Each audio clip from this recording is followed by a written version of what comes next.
Good evening everybody. I hope you have had a great Sunday. I hope this morning you were able to go to church in your living room and you were able to listen to the story of Jesus rising from the dead and celebrate with your family that wonderful news. I hope you've been able to do that. This morning, if you tuned in, you would have seen me jumping into an empty hot tub. You'll be pleased to know that it does now have water in it, and I've had lots of fun this afternoon. But we were thinking about my empty hot tub because we were thinking about this story here where Mary turned up to the tomb and the tomb was empty. Why was it empty? Because Jesus had risen. And an angel appeared to Mary, didn't it? And it said, "Why are you looking for Jesus? This tombs are for dead people. Jesus wouldn't be here because Jesus is alive. Jesus isn't dead." And the angel explained, and look at their reactions. They were just mind blown. And I said I would read you the rest of this story tonight to hear a little bit more about how Mary reacted. Okay, so here we go. Here is the words from the Jesus Storybook Bible. The other women rushed home, but Mary stayed behind. How could it be true? Jesus was definitely dead. How could he be alive? Maybe you've been thinking that a little bit today too, wondering how is this possible? And I'm telling you now, boys and girls, it's not made up because this is the Bible and the Bible is true.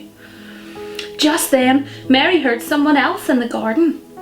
Perhaps it's the gardener, she thought. He'll know where Jesus' body is. I don't know where Jesus is, Mary said urgently. I can't find him. But it was all right. Jesus knew where she was, and he had found her. Mary. Only one person said her name like that. She could hear her heart thumping. She turned around. She could just make out a figure. She shaded her eyes to see and thought she was dreaming. But she wasn't dreaming. She was seeing Jesus. Mary fell to the ground. Sudden tears filled her eyes and great sobs shook her whole body. And all she wanted in that moment was to cling to Jesus and never let go. You'll be able to hold on to me later, Mary, Jesus said gently. You'll always be close to me. But now, go and tell the others that I'm alive. Mary ran and ran all the way to the city. She had never run so fast or so far in her whole life. She felt she could have run forever. She didn't even feel like her feet touched the ground.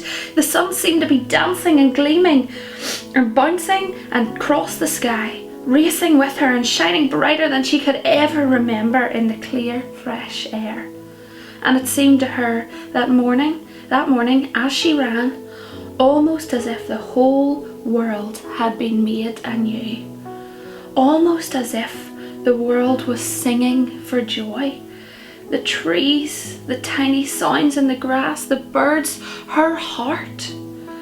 Was God really making everything sad come untrue?